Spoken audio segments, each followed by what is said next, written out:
i kho tu ko ro mi che de si ti sia chun ki a thiam tar ngai mi jong khan khomena khan mo a chunin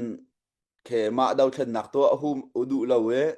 a phe sai mi minung deuh khen se ve a zai mi kha chunin ke zai ho ha to khalo mi dau then nak jong a tha jang a fa chu tuk lo mi pol deuh khe comment ken tial le ve chunin atu kan dau then nak lieu pi a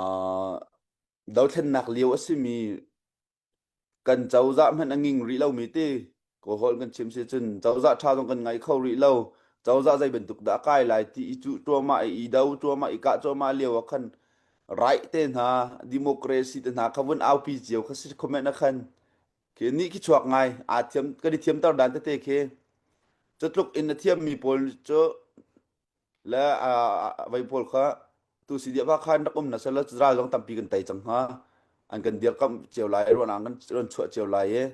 khá mà tin sẽ tích rồi anh cần chìm chiều hai ấy à vậy ra trong tham pi cần tay chẳng ha tích cần ruột à chỗ rát là rát đủ lâu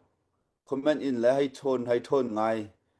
chiều khát ni biết chết đeo chiều khát ni biết độ đeo in ha anh hay tiêu chiều khát sĩ ni hin cần riêng chiều sẽ lâu mốt thì cái chỗ cần mà question thì tuần house tích cái đủ đeo mi xem chu ronga kan tiel kha ronga kan tiel te chim haulo a fiang di kan fiang di mi kis chumo ni hin nia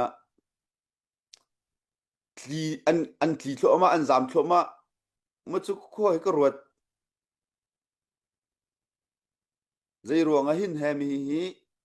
an zamen tike ka dang hen ka le ti khi kai mi la kai mi tu ka hel chang an ma long ki ka hel khautin ha lo ma chu dir mun chu kan phan ti ka kan tiel mi ka se ko kan ma kan zam la kan ma ni kan ram kan ma ni kan in la kan lo kan ven lo chun mi zai pa ni chun da ven ruang ha tar nu tar pa ni an ven chun zai chu da ni yang kan dir mun chu ni zan ti ni ma sa cheu lan sung kong kan vun thai di mi ka se atua hau man kal nga lo ante ngak chia Sunday school a kai du mi jong kai nga lo nu la pa pum adu mi jong kal nga lo ti sin ti tu ke vai cheu lan sung ke an kham di hau man kal nga lo an ti chu ra thang nan kan to tau ning sko chu an du lo khse kan chim lang mang mi ni hin soft power la hard power ra thang nan si chong kal pi kan te lang mang mi khse ni chen hard power ha mang ri lo soft power te man ne tin